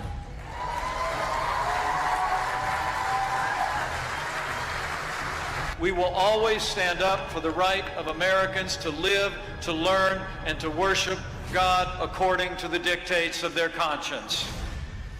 With your help, our nation will prosper in the fullness of faith and the glory of liberty. Our families will be strong, our children will be free, our country will be safe, and America will forever remain one proud nation under God, together with the love, the prayers, and devotion of everyone in this room, and the millions and millions of patriots all across our land. We will make America great again for all Americans, greater than ever before. Thank you, God bless you, and God bless America. Thank you. Thank you very much. Thank you. Thank you. And never forget, where the Spirit of the Lord is, there's liberty. 네, You're 영상 going to make 꺼주십시오. America greater than ever before. 자, 이게 여러분 한국 언론에서 거의 보도되지 않는 미국 지금 메인 정치인들이 하고 있는 메시지들입니다. 일관되게 하고 있는 메시지인데 여기서 지금 뭔 중요한 얘기를 이 펜스랑 또 트럼프가 했는가 그러면은 이런 얘기를 했어요. 여러분 개개인이 신앙을 강화하는 것이 미국이 강화되는 것입니다. 이런 이야기를 했습니다. 이게 여러분 구체적으로 어떤 의미인가를 우리가 좀 알 필요가 있습니다. 100년 전에 대한민국은 지금의 대한민국과 국제적으로 굉장히 유사성을 띠게 되는 것을 제가 보게 됩니다. 100년 전은 조선 시대였습니다. 또 조선이 망하고 일제 시대였기도 했죠. 그 조선 말기로 1896년도로 한번 내려가 보면은 그때 우리나라의 조선의 환경은 국제사회에 관심이 없었습니다. 오직 우리의 관심은 청나라 그리고 우리 안에 있는 헤게모니에 빠져 있었습니다. 그냥 우리 안에 있는 아젠다였어요. 그리고 여러분 유럽 배들이 오고 미국 배들이 오고 교역을 하자고 와도 우리는 그때 당시에 척합이 세우고 돌 던지고 하던 거를 자랑스럽게 여기던 그야말로 정신 승리하던 시대였습니다. 세상 물정에 전혀 관심이 없는 겁니다. 여러분 그때 당시에 세계 패권 국가는 영국이었습니다. 세계 제일 파워가 있는 국가가 영국이었어요. 영국 입장에서 봤을 때 극동아시아는 굉장히 중요한 전략적 요충지와 같습니다. 왜 그런가 하면 유럽은 영국이 다 먹었어요. 그 다음에 동남아시아도 영국이 어느 정도 인도 차이나 반도 먹었으니까 유지를 하고 있습니다. 그런데 잠재적인 영국의 위협 국가가 중국 또는 러시아인데 중국은 이미 그때 손을 봤을 때고 러시아가 잠재적으로 떠오르고 있는데 혹여나 러시아가 이 삼면이 바다인 한반도를 인수를 하게 해서 함대를 만들기 시작을 하면 홍콩, 대만, 싱가포르 이런 동남아시아의 영국의 힘이 축이 흔들리는 겁니다. 이해되시죠? 자, 그래서 여러분 100년 전에 120년 전에 영국 입장에서는 한반도는 다른 건 다 필요 없어요. 땅이 포인트가 중요한 땅인 거예요. 여러분 저희 강남에 있다 보니까 강남의 땅 한 평이 여러분 7천만 원에서 8천만 원 해요. 한 평이 한 평. 그래서 한 평도 없습니다. 아니 뭐 한 평이 7, 8천만 원 하니까 그래서 부동산한테 아니 왜 이렇게 땅이 비싸요 그랬더니 여러분 시골 가면은 7, 8천만 원 가지고 100평도 살 수 있는 땅도 있어요. 지금도. 왜 강남에 이렇게 땅이 비쌉니까? 목이 좋으니까. 여러분 전 지구적으로 봤을 때 대한민국은요 목이 너무 좋은 자리인 거예요. 아시겠죠? 그래서 여러분 너무너무 좋은 위치에 하나님 우리나라를 살게 하셨는데 우리만 그 땅 가치를 모르고 살고 있었던 겁니다. 그리고 나서 여러분 영국이 와서 우리 교역하자 그럽니다. 싫어. 그리고 대포 빵 쏩니다. 미국이 교역하자 대포 빵 쏩니다. 그런데 여러분 민비가 죽습니다. 명성황후 뭐 민비씨의 사건 하여튼 죽어요. 그러니 여러분 이 고종 황제가 위협을 느끼죠. 생명에. 그래서 어떻게 합니까? 러시아 공사관으로 피해버립니다. 그래서 국정을 1년 동안 거기서 봐요. 이게 여러분 조선에 살던 일반 농민들에게 무슨 의미가 있습니까? 당시 언론도 변변치 않은 시절에.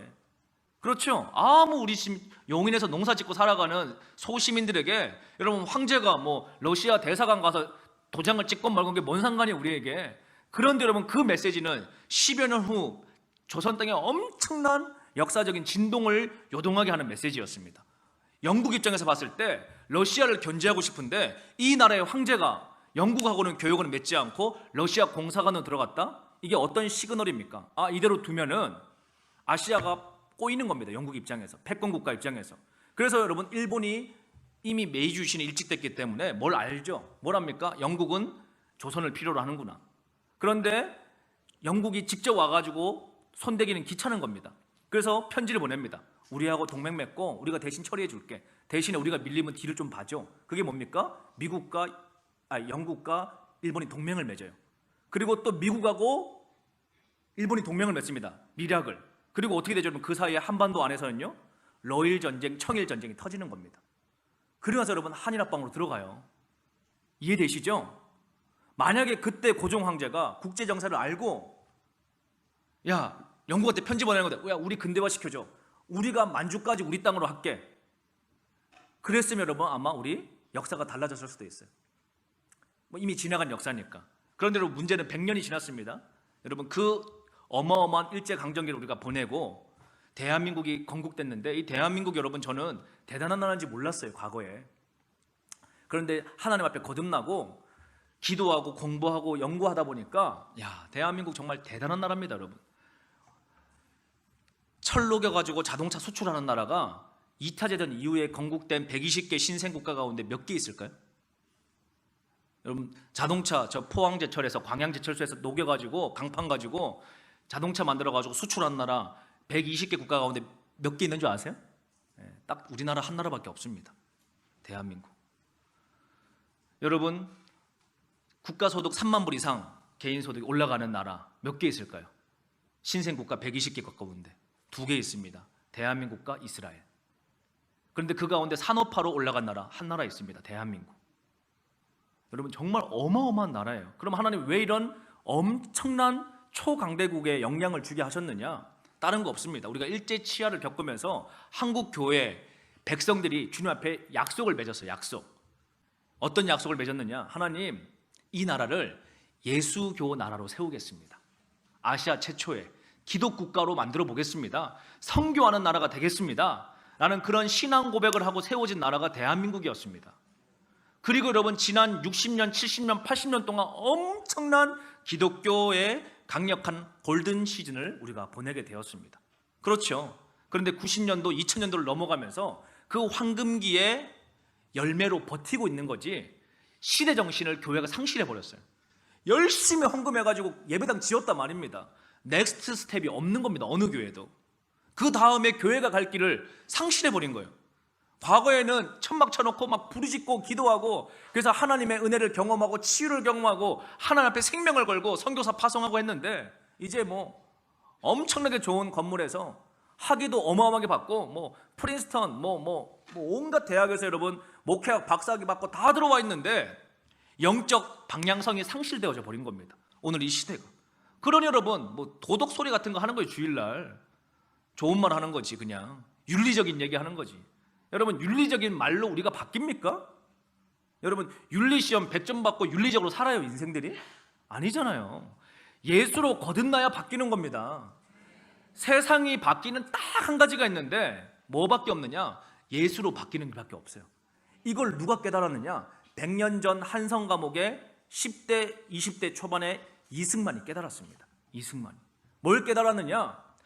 나라를 바꾸려고 그러면 딴 거 없다. 사람이 바뀌어야 되는데 사람 바뀌는 거 딴 거 없다. 예수밖에 없다.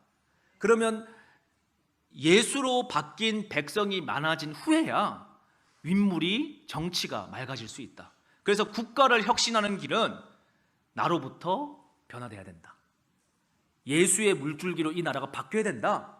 이 메시지를 이승만이 깨닫고 20대 초반의 나이에 독립정신이라고 하는 책을 출간하게 됩니다.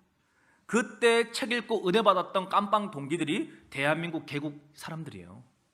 꿈을 꿨던 사람들. 아직 대한민국 탄생도 안 됐지만 자유민주주의 대한민국 열리지도 않았지만 그들은 이미 교도소 안에서 하나님이 꿈꾸는 선교 대한민국에 대한 비전을 갖고 있었던 자녀들이었습니다.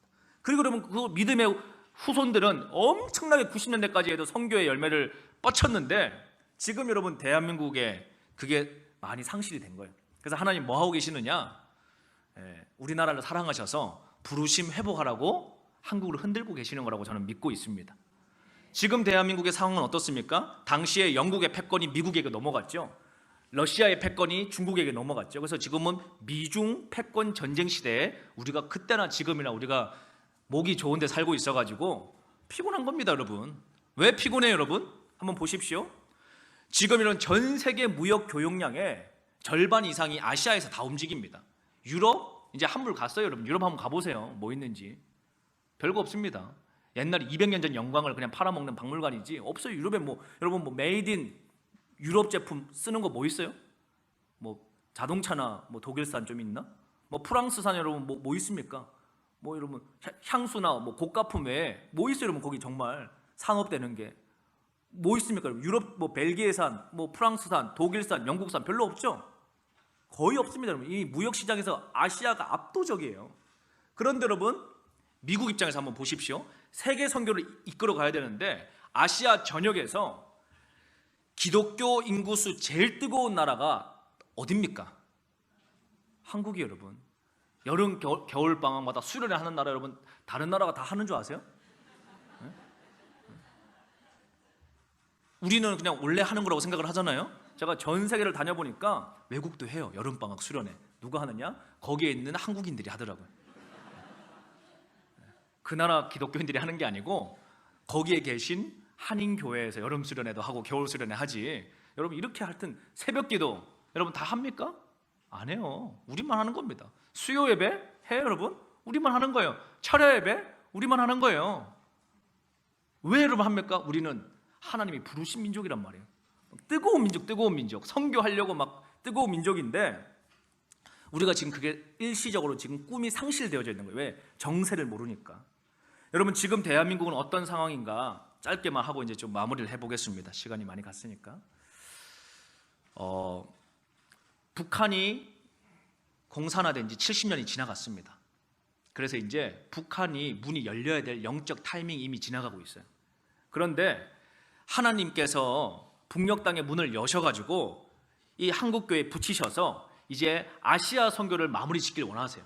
유럽 선교하는 시절, 미국이 선교 주도하던 시절, 이제 아시아가 선교 주도하는 일본의 기독교인들, 중국에 있는 지하교인들, 통일된 대한민국의 아주 여러분 탁월한 기독 이 리더십들이 아시아 선교, 인도, 중국, 내몽골, 또 여러분 이 이슬람 지역, 예루살렘까지, 또 동남아시아 쪽으로 빠지면 말레이시아, 캄보디아, 뭐 여러분 무슨 엄청난 인도네시아, 어마어마하게 인구가 많습니다. 여기에 지금 복음화를 하기를 주님이 원하시는데 지금 대한민국이 섬나라처럼 갇혀 있단 말이에요. 그래서 여러분 아시아를 제가 다녀보니까 아시아 하이웨이가 뭡니까 여러분? 고속도로 다 닦아놨어요. 예루살렘까지 아시아 일본 국도가 쫙 열려있는데 지금 북한 구간만 딱 막혀 있습니다. 이 문을 열어서 세계 선교의 패권을 한번 끝내고 주님이 다시 오시기 원하는 그 마지막 시즌을 이 아시아의 한국교회가 달려줘야 되는데 교회가 관심이 없는 겁니다. 통일에도 관심이 없고 세계 선교에도 관심이 없고 주님의 재림에도 관심이 없고 이스라엘에도 관심이 없어요. 좌표가 상실되니까 방황하고 있는 겁니다. 엄청나게 그 전에 교회가 입었던 영적 유업의 터 위에 점핑을 해야 되는데 뭘 해야 될지 방향성이 상실되니까 부패해서 썩어가고 있는 시즌이에요. 그러니 어떻게 합니까 여러분? 교회가 세상의 빛인데, 교회가 세상의 소금인데 빛과 소금의 역할을 못하니까 막 세상에서 막 밟고 들어오는 겁니다. 썩었네 어쩌네 막 하면서 지들은 더 썩었으면서 밟고 들어오는 거예요 여러분. 그런데 여러분 이 시즌에 한국교회가 사는 길은 뭐냐? 다른 거 없습니다. 하나님의 부르심을 명확하게 보는 겁니다. 교회가 깨어나서 기도의 소리를 외치는 겁니다. 그건 무엇이냐? 여러분 이렇습니다. 지금 미국 입장에서는요, 떠오르는 중국을 견제해야 돼요. 백악관 공식 홈페이지에 미국의 주적 차이나라고 적혀 있습니다. 미국의 적은 중국이에요 지금 미국인들 입장에서. 그런데 이거 견제를 해야 되는데 여러분 한국은 미국 동맹국가잖아요. 그러면 협조를 해줘야 되는데 지금 우리나라는 미국의 이 중국 견제 정책에 전혀 협조를 안 하거든요. 인도, 차이나, 이 태평양 방어 라인에 들어와 달라고 그랬더니 트럼프가 우리는 안 간다 그랬습니다. 그리고 우리나라 대통령은 1대1로 정책에 들어가서 중국과 함께 꿈꾸겠다 이렇게 얘기를 했어요. 그 얘기는 어떤 의미를 갖느냐? 120년 전 아간파천과 굉장히 유사한 의미를 띠는 내용입니다. 그러니 여러분 지금 대한민국이 어떻죠? 여러분 국제 경기가 안 좋습니까 지금? 아니요. 외국 다녀보십시오 여러분. 경기 좋습니다. 일본 가보세요. 경기 좋습니다. 미국 가보세요 여러분. 일자리 넘칩니다. 그런데 대한민국 왜 경기가 어렵죠? 미국의 협조가 안 되니까 경기가 어려울 수밖에 없죠. 여러분 이걸 가까운 예로 살펴볼 수 있습니다. 우리가 잃어버린 10년이라는 일본의 경제 이야기를 들어보죠. 일본이 왜 경제가 갑자기 잃어버린 10년이 됐습니까? 미국에 협조하는, 일본은 여러분 패전국가입니다. 미국에게 핵 두 방 맞고 두 팔 든 나라란 말이에요.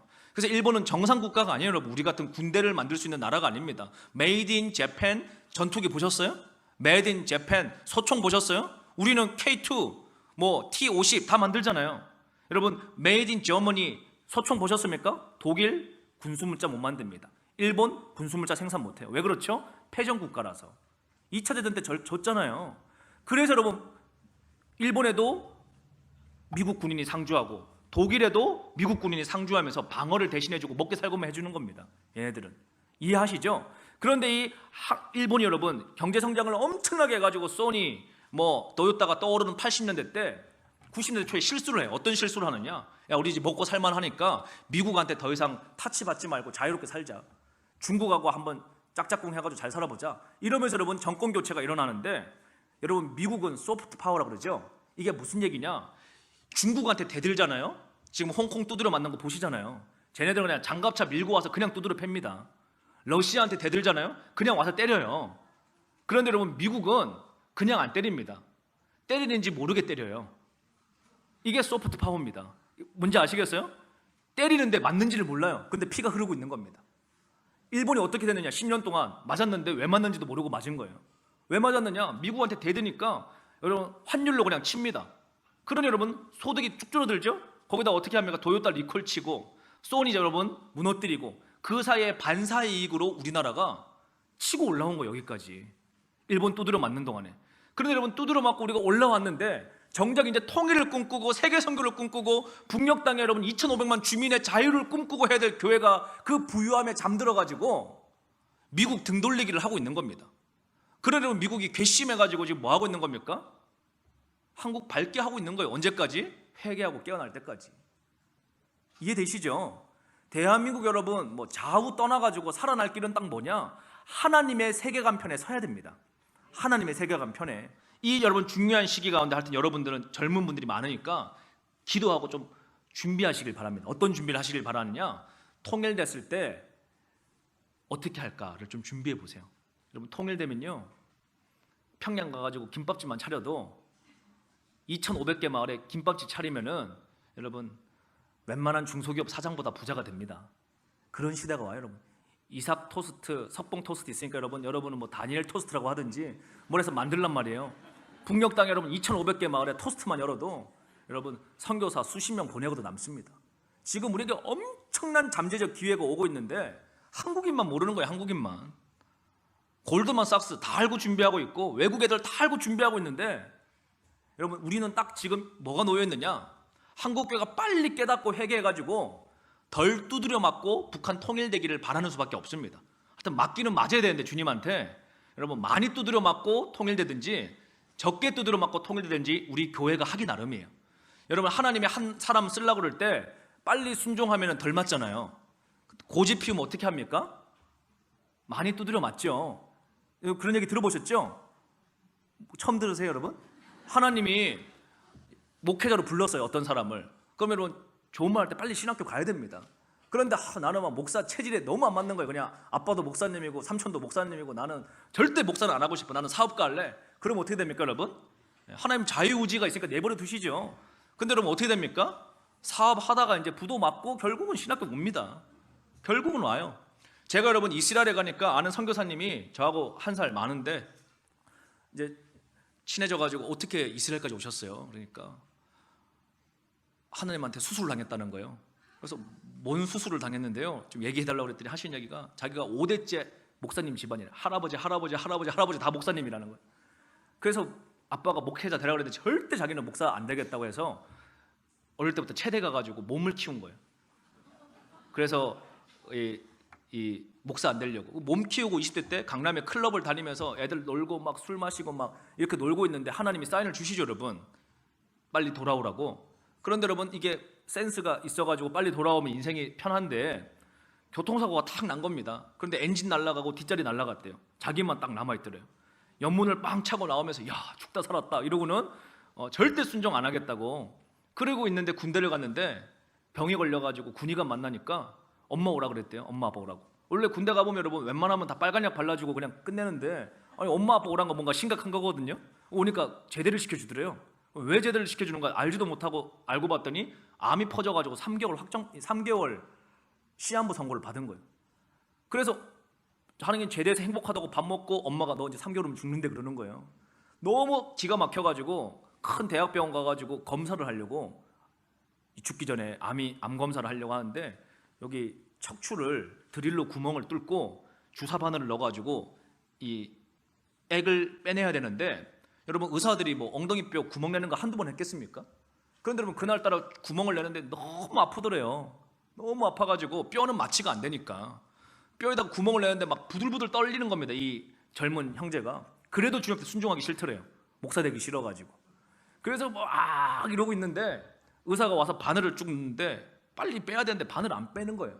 그래서 막 친구한테 의사 또 동료 의사가 와서 막 수근수근 해가지고 뭔 일이 있나 그러더니 막 힘을 막 낑낑 주더니 뚝 하는 소리가 나더래요. 그런데 의사들이 우르르 나가는 거예요. 그래서 뭔 일인가 봤더니 이게 구멍 내고 바늘을 넣어서 액을 빼낸 다음에 바늘이 빠져야 되는데 바늘이 안 빠져가지고 힘을 주다가 바늘이 부러져 버린 거예요 안에서. 그래서 이제 의사들이 와가지고 부모님한테 얘기를 하는 거예요. 죄송한데 뭐 본의 아니게 바늘이 엉덩이에 꽂아놓고 부러졌는데 옵션이 두 가지라는 거예요. 엉덩이 뼈를 톱으로 쪼개가지고 바늘을 빼고 하반신 기부술을 해서 엉덩이 뼈가 붙을 때까지 있다가 엉덩이 뼈가 붙기 전에 아마 죽을 것 같다 아들이 너무 암이 많이 퍼져서. 그래서 그게 불편하게 살다가 죽던지 아니면 조금 불편해도 어차피 죽을 거니까 엉덩이에 바늘을 꽂아놓고 죽던지 둘 중에 하나는 거예요. 그래서 엄마 아빠가 어차피 죽을 거 뭐 하반신 기부술까지 해가지고 죽이냐 그냥 엉덩이 바늘 꽂아놓고 죽이지 이래서 이제 수술실에서 빼낸 겁니다. 빼내기 전에 두 번째 이제 그래도 액은 빼야 되니까 두 번째 뼈를 미안하다 그러고 또 구멍을 내는데 그때 너무 아파가지고 하나님 앞에 두 손을 들었대요. 주님 순종할게요. 그리고 나서 여러분 너무 아픈데 웃음이 나오더래요. 야, 주님이 나를 순종시키려고 이렇게까지 몰아가시다니. 그리고 여러분 입원실에 회복실에 누워있는데 성령께서 마음에 아들아 내가 너 회복해 그러더래요. 여러분 병원의 데이터는 3개월입니다. 시한부. 하나님은요 팩트 위에서 일하시는 분이세요. 그분이 여러분 하나님 치유하신 거예요. 그래서 여러분 뭐라 그러느냐, 자기는 한국 들어올 때마다 공항 지나가면은 여러분 엑스레이 금속 탐지기 지나가잖아요. 삐삐삐 하는 거예요. 그래서 아니 뭐 벨트 푸셨죠? 네. 시계 풀었죠? 네. 그런데 엉덩이만 지나가면 자꾸 이게 알람이 울리니까 아니 엉덩이에 뭐가 있냐고, 왜 자꾸 이게 하냐 그러면 그때마다 얘기를 해야 되는 거예요. 내가 사실은 엉덩이에 바늘이 들어가 있는데 그게 왜 바늘이 있냐고, 하나님께 순종을 안 해가지고. 여러분 보세요. 하나님이 한 사람 목회자 만들려고 해도 엉덩이에다 바늘 꽂고 부르십니다. 그런데 여러분 하물며 하나님이 대한민국 쓰시려고 그러는데 포기하시겠어요? 우리 하나님이? 절대 포기할 분이 아닙니다. 여러분 제가 10년 동안 여러분 주님 앞에 순종해 본 결과 주님이 한번 마음 먹으시면은 빨리 순종하는 게 서로 피차간에 편합니다. 근데 대한민국이 말을 안 듣잖아요. 여러분 통일을 위해서 준비해라 관심도 없고, 마지막 때인데 준비해라 관심도 없고, 다음 세대를 살려라 관심도 없고, 뭐 이 교회는 다 잘하고 있는 것 같아요. 그런데 일반적으로 관심이 없으니까 하나님이 한국 전체를 흔드시는 거예요. 왜 흔드시느냐? 웨이크업, 깨어나라는 겁니다. 아시겠죠 여러분? 다른 걸로 나라 안정 안 됩니다. 절대 안정 안 됩니다. 뭐 해야 되느냐? 교회가 깨어나야 돼요. 교회가 기도해야 됩니다. 교회가 하나님의 꿈을 여러분 붙잡아야 됩니다. 이 볼 수 있는 눈이 열려야 됩니다. 그럼 여러분 어떻게 한국이 되겠습니까?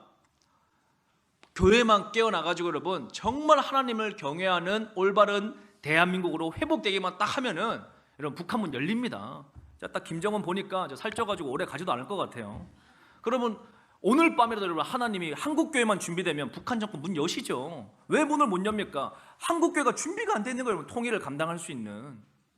오늘 이 교회가 여러분 기도로 준비되어지기를 원합니다. 보세요 여러분, 지금 이런 시대입니다. 우리 학생들이요 200년 전에 산업혁명 시기에는 운해가 필요로 한 시기였어요. 산업혁명 전에는 노동력이 필요로 한 시기였습니다. 그래서 여러분 그때는 예를 들면 대기업 공채를 뭘로 했느냐, 쌀가마니로 하던 시절이 있었다 그런 거예요. 여러분 150년 전에는 쌀가마니는 모터가 대신하는 겁니다. 노동력은 부가가치의 주요 수단이 아니고 사고력이 주요 수단이었어요. 그래서 여러분 운해가 필요로 한 시기이기 때문에 IQ 테스트 한 겁니다. 한국에는 어떤 사람이 필요했느냐, 지금까지는 엉덩이를 오래 붙일 수 있는 애가 필요했어요. 지금까지. 앞으로 아닙니다. 여러분의 자녀들은 엉덩이 무거운 애가 필요한 시대가 아니에요. 대한민국은 이미 그 단계 넘었습니다. 사회가 요구하는 인재상이. 어떤 시대냐, 과거에는 여러분 삼성전자에서 소니가 뭘 만들면은 밤에 샘플 따다가 엉덩이 무겁게 앉아가지고 똑같이 만들 수 있는 애가 필요로 했어요. 정밀한 아이들. 지금은 여러분 우리가 소니를 이미 앞질렀기 때문에 뭐가 필요하냐, 창조성을 표현할 수 있는 사람이 필요합니다.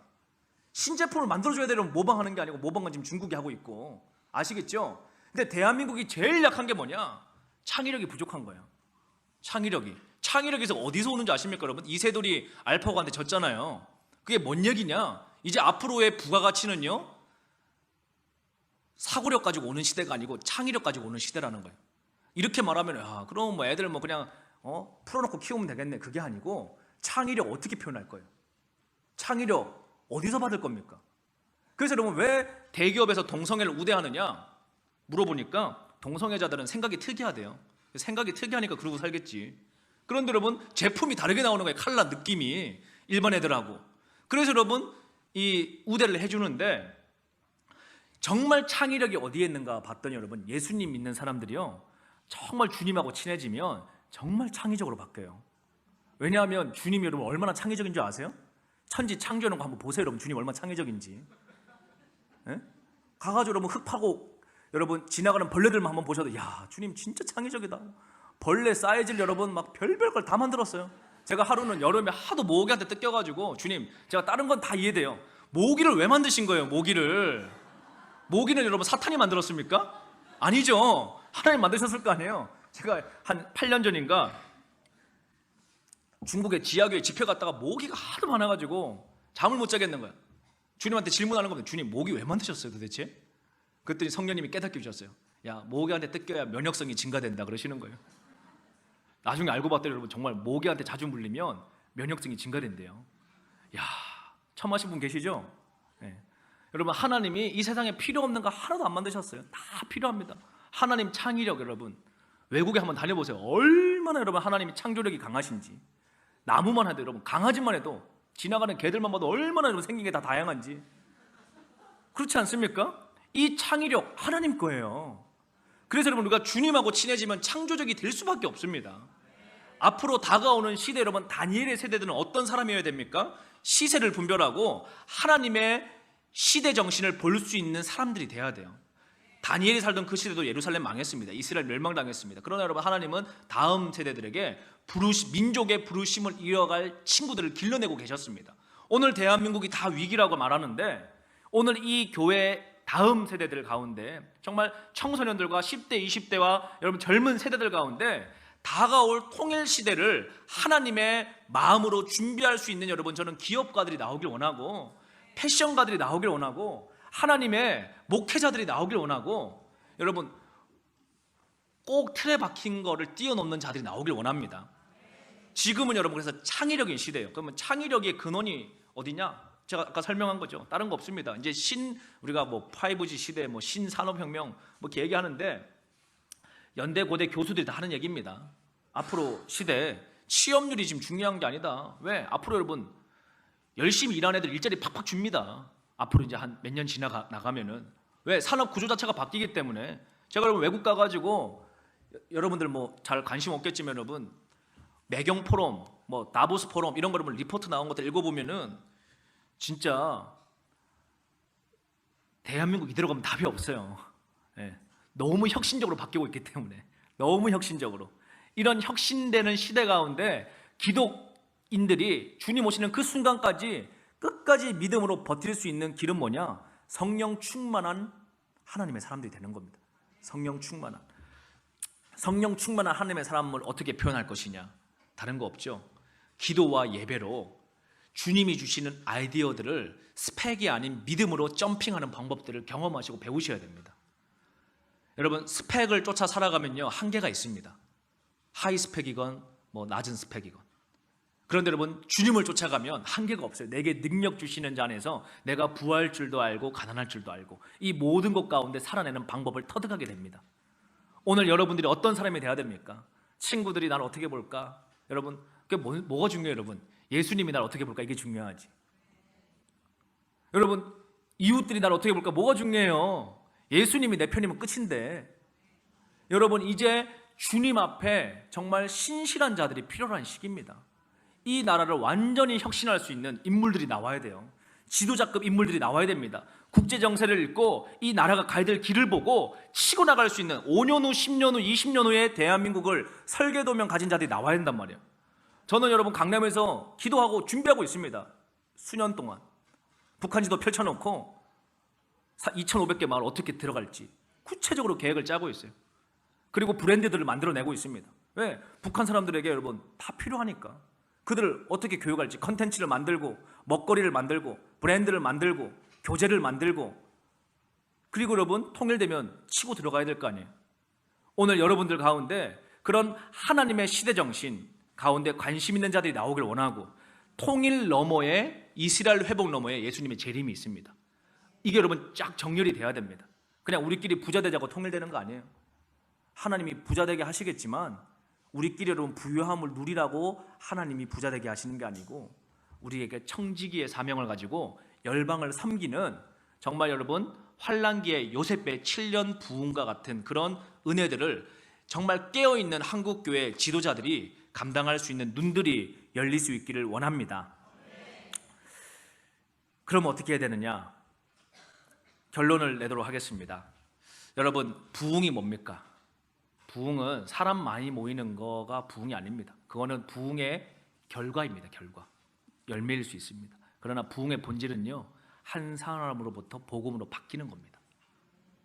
바뀌는 거. 우리 영상 하나만 짧게 볼 텐데 데이비 차라고 되어 있는 영상 하나만 틀어봐 주시기 바랍니다. 여러분 우리는 부흥하고 흥행을 구별하셔야 됩니다. 흥행은 뭐냐? 사람들이 많이 모입니다. 근데 중심에 성령의 열매가 맺히질 않습니다. 5년 동안 교회에서 날마다 훈련을 받는데 내 안에 내적인 변화가 전혀 일어나지 않는다. 그것은 뭔가 좀 잘못되고 있다는 하나님의 강력한 경고예요. 부흥은 뭔지 아십니까? 소수가 물려도 회개가 일어나는 것입니다.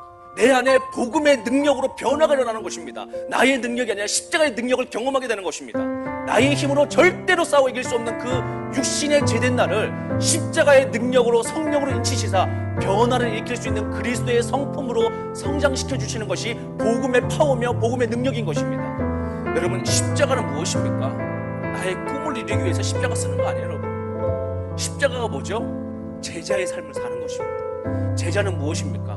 모든 것을 내려놓고 주님의 길을 쫓는 것입니다. 모든 것을 내어던지고 주님, 내가 그 길 가겠습니다. 내가 그 생명을 원해서 주님 그 고난의 잔에 동참하겠습니다. 이렇게 걸어가는 것입니다. 저는 여러분들 가운데 단 한 명이라도 그 좁은 길의 십자가의 삶을 말이 아닌, 깨달음이 아닌 삶으로 걸어갈 수 있는 예수님의 제자가 나오기를 간절히 기도합니다. 네, 여러분 이렇게 되길 원하시죠? 그럼 오늘 집회 끝나고 나서부터 뭐 해야 되겠습니까? 대단한 거 아니에요, 여러분. 여러분의 흰개한테 밥을 먹이기 시작을 해야 됩니다. 결론은 사진 하나만 보여드릴까요? 여러분, 이런 집이 있습니다. 네. 여러분, 이 집 뭐 하고 있죠? 이 귀여운 애기가 스마트폰 통해서 밥 먹고 있죠? 여러분, 밥 먹고 있는 겁니다. 무슨 밥을 먹고 있어요? 영혼의 밥을. 믿음은 들음에서 나고 눈은 마음의 등불입니다. 이거 먹으면 어떻게 될까요? 이 아이 죽습니다. 필경 죽습니다. 두 번째 아이를 볼까요? 이런 아이들도 있습니다. 기도하는 아이들이죠. 여러분, 이 아이들은 어떻게 될까요? 보고 들은 대로 말하게 돼 있습니다. 여러분은 이제 이 마지막 때 정말 하나님이 사람을 찾는 이 시즌에 어떤 자가 되길 원합니까? 여러분이 노력해서 열심히 사는, 그리고 주님한테 혼나는 삶을 살기 원하십니까? 아니면 주님 앞에 순종해서 부흥의 서핑 파도를 타는 하나님의 용사가 되길 원하십니까? 저는 오래전에 어떤 기도하는 가운데 큰 비전을 하나 봤습니다. 대한민국에 큰 파도가 밀려오는데 많은 사람들이 두려워하는 거예요. 그래서 막 도망가고 난리가 났어요.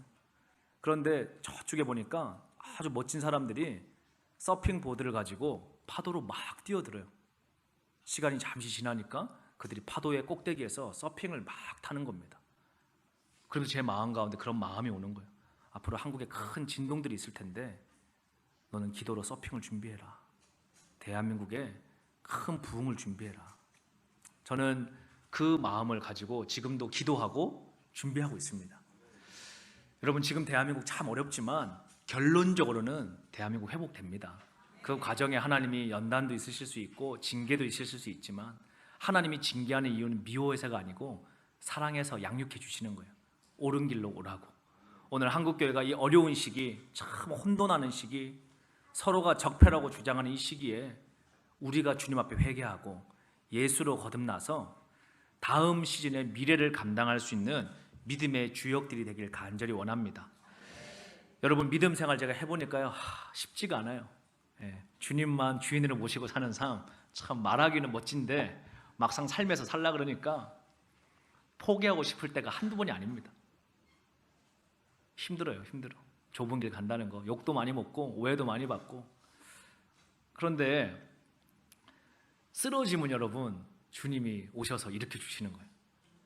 지쳐가지고 뻗어 있으면 주님이 와서 위로해 주시는 거예요.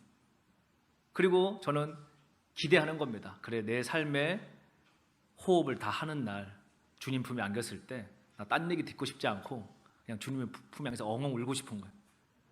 주님께서 고생했다, 아들아. 그러면 여러분 끝나는 거 아닙니까? 우리의 삶이 얼마나 값 있는 삶입니까? 여러분, 지금 이 시기도 마찬가지입니다. 다 여러분들 믿음의 계주를 우리가 이어가고 있는데 멈춘 사람이 있습니까? 또 쓰러져서 뒤돌아보는 사람이 있습니까? 여러분, 다시 이 시즌에 예수님 바라보고 일어나십시오.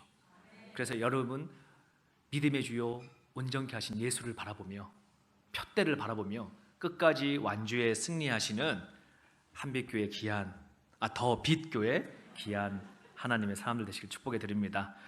레드몬드 영상 보고 오늘 오후 집회를 마치도록 하겠습니다.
여러분 참 감동적인 영상이죠. 저는 이 영상 볼 때마다 우리의 믿음의 삶을 기억하게 합니다. 여러분 지금 아마 천국에 우리 믿음의 허다한 증인들이 오늘 우리의 살아가는 모습을 보고 있을지도 모르겠습니다. 여러분 정말 한국이 어려운데 여러분 이 교회에서 기도하고 예배하고 다음 시즌에 대한민국을 먹여 살릴 수 있는 지도자들이 나오길 원합니다. 스펙이 아니라 하나님의 부르심을 따라가는 용사들이 나오길 원합니다.